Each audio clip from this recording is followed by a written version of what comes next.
Shalom, selamat hari Minggu Bapak Ibu yang terkasih dalam nama Tuhan Yesus Kristus dimanapun berada pada saat ini.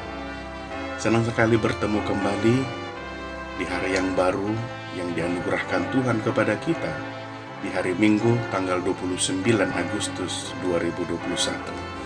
Biarlah kasih setia Allah selalu menyertai kita dimanapun berada pada saat ini. Berbahagia kita selalu memiliki Tuhan yang sangat baik. Jikapun kita tidak bisa beribadah di gereja, biarlah semangat dan sukacita selalu menyertai kita.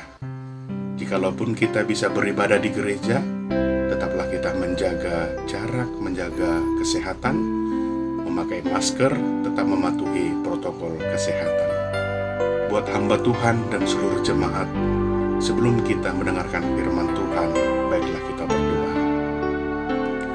Damai sejahtera Allah Bapa yang melampaui segala akal, kiranya memelihara hati dan pikiranmu sekalian di dalam Kristus Yesus Tuhan kita.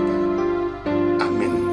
Bapak Ibu yang terkasih, firman Tuhan yang ingin menyapa kita diambil dari Markus pasal 7 ayat 17 sampai 23. Markus pasal 7 ayat 17 sampai 23.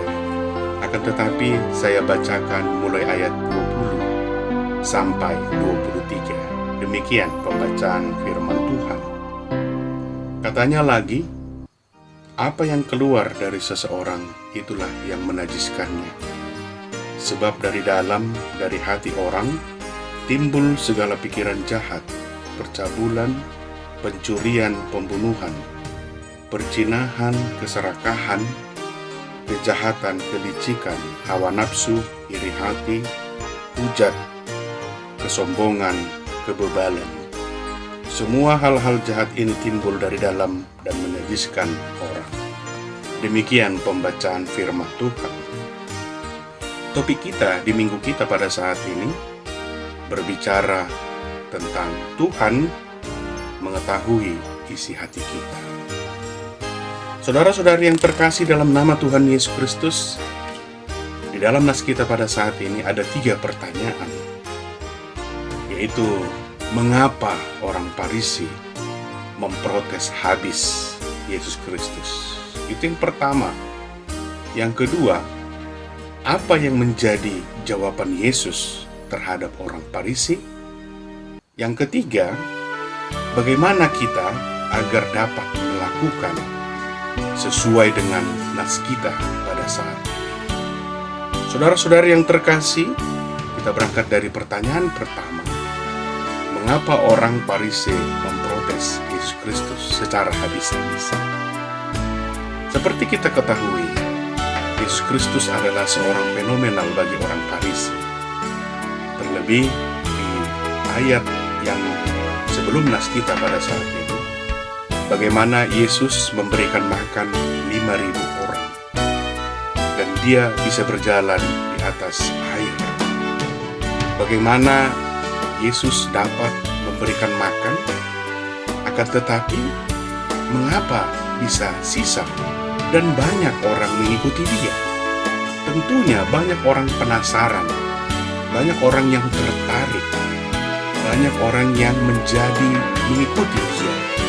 Sehingga begitu banyaknya orang yang percaya kepadanya. Begitu banyaknya orang yang tertarik mengikuti dia. Orang Farisi dan para ahli-ahli Taurat menganggap ini adalah sebuah ancaman. Mereka berusaha untuk mencari titik yang pas, momen yang pas untuk mencari kesalahan Yesus. Terlebih dalam nas kita pada saat ini, mereka makan tanpa terlebih dahulu mencuci tangan, membersihkan peralatan-peralatan makan. Inilah momen yang pas untuk mencari kesalahan. Karena dalam tradisi Yahudi ini adalah merupakan sebuah pencemaran atau sebuah namanya kenajisan, karena dianggap sebagai penodaan agama. Tradisi-tradisi Yahudi mereka mereka angkat ke permukaan untuk mencari kesalahan Yesus. Karena sangat-sangat sulit sekali mencari kekurangan dari seorang Yesus sendiri. karena dia diikuti dan dilindungi oleh pengikut-pengikutnya yang setia. Inilah yang menjadi pertanyaan mendasar di dalam nas kita pada saat ini. Mengapa orang Farisi mereka tidak ingin kehilangan muka? Dan inilah waktu yang pas untuk mencari kesalahan dari Yesus sendiri. Bapak Ibu yang terkasih dalam nama Tuhan Yesus Kristus, melalui pertanyaan ini kita bisa merefleksikan dalam kehidupan kita. Apakah kita juga sering sekali mencari kesalahan-kesalahan orang yang ada di dalam kehidupan saudara-saudara kita? Apakah kita sering sekali menanti-nantikan kesalahan dari orang-orang yang ada di sekeliling kita? Ini yang menjadi perenungan, menjadi refleksi dalam kehidupan kita. Jangan engkau menanti kejahatan ataupun kesalahan orang lain. Akan tetapi alangkah lebih baiknya jika saudaramu ataupun orang-orang yang ada di sekeliling kita melakukan kesalahan, jika melakukan kesalahan, tegurlah dia dalam kasih, bukan untuk dipermalukan. Saudara-saudari yang terkasih, inilah yang menjadi perenungan dalam kehidupan kita melalui pertanyaan yang pertama. Pertanyaan yang kedua, apa yang menjadi jawaban Yesus Kristus terhadap orang-orang Farisi? Yesus Kristus menjawab dengan sangat santai, dengan penuh dengan hikmat kebijaksanaan, dengan penuh kasih sayang, walaupun tekanan berada terhadap diri Yesus Kristus. Akan tetapi dia mengatakan melalui nas kita pada saat ini, itu sebabnya saya bacakan dalam ayat 20 sampai 23. Yesus menjawabnya dengan sangat-sangat santai sekali, sehingga membuat orang-orang Farisi merasa kesal. Kiranya jika kita juga dalam kehidupan kita pada saat ini, jangan engkau menjadi panik, jangan engkau menjadi bingung ketika ada orang-orang yang ingin mencari kesalahanmu. Akan tetapi jawablah dengan kasih, ingatkanlah dia dengan kasih.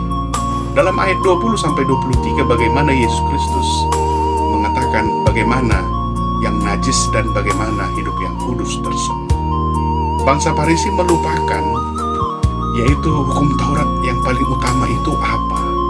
Karena mereka mengutamakan kebiasaan-kebiasaan mereka.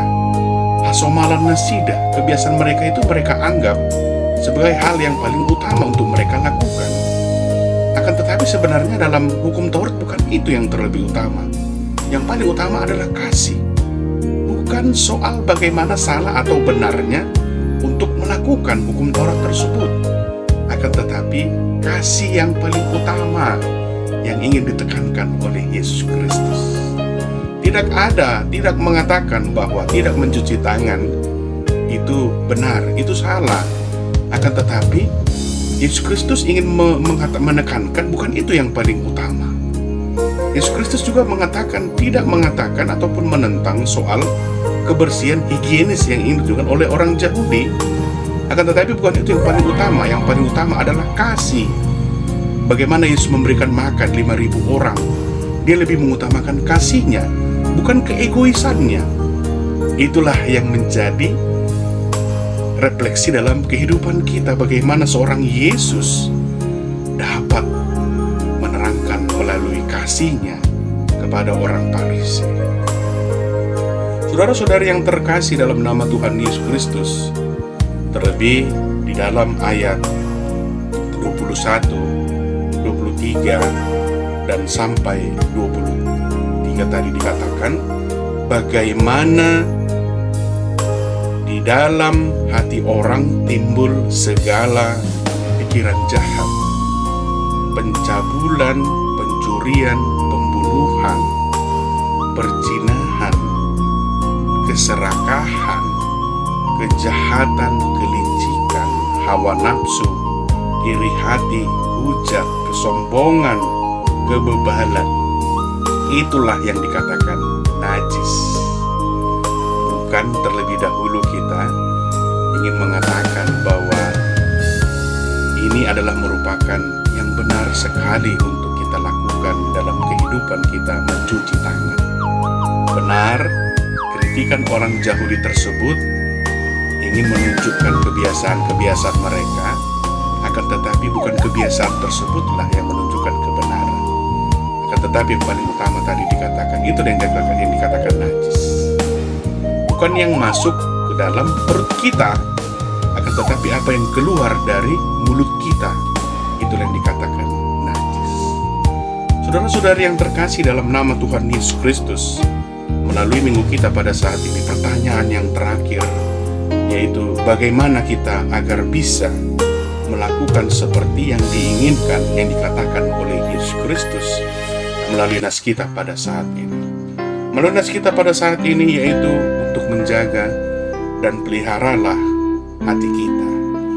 Hati yang sehat akan menjadi penuntun paling menentukan di dalam hidup kita. Hati yang sehat, ya, karena hati yang sehat itu akan menghasilkan perbuatan-perbuatan yang baik. Akan tetapi hati yang penuh dengan kenajisan, seperti yang dikatakan dalam ayat 21, 22 dan 23, maka akan mencerminkan hati yang tidak baik. Makanya dikatakan, jagalah hatimu melalui nas kita pada saat ini. Ya, jagalah hatimu, karena disitulah akan terpancarkan perbuatan kita yang baik ataupun yang tidak baik. Maka daripada itu, Bapak Ibu yang terkasih, melalui minggu kita pada saat ini, terlebih di tengah pandemi COVID-19 pada saat ini, disinilah kita menunjukkan, disinilah kita memperlihatkan isi hati kita terhadap saudara-saudari yang membutuhkan pertolongan dan uluran tangan di dalam kehidupan mereka. Itu makanya dikatakan, Tuhan mengetahui isi hatimu, Tuhan mengetahui apa permintaanmu, Tuhan mengetahui apa yang engkau inginkan, terlebih di tengah situasi yang sulit pada saat ini. Percayalah dan tetap semangat, tetap kita melakukan yang terbaik. Tidak ada perbuatan yang sia-sia jika kita melakukan penuh dengan sukacita, penuh dengan kebenaran dan kebaikan. Amin. Selamat hari Minggu, kita berdoa. Terima kasih Bapa di surga, kiranya Engkau menyertai kami, memberkati kami, dan menolong kami di tengah situasi yang sulit pada saat ini. Ampunkan dosa kami Bapa, supaya kami layak berkati. Dalam nama anak Tuhan Yesus Kristus, kami berdoa dan mengucap syukur. Amin. Shalom, selamat hari Minggu. Tuhan Yesus memberkati. Tuhan mengetahui apa yang menjadi isi hati kita.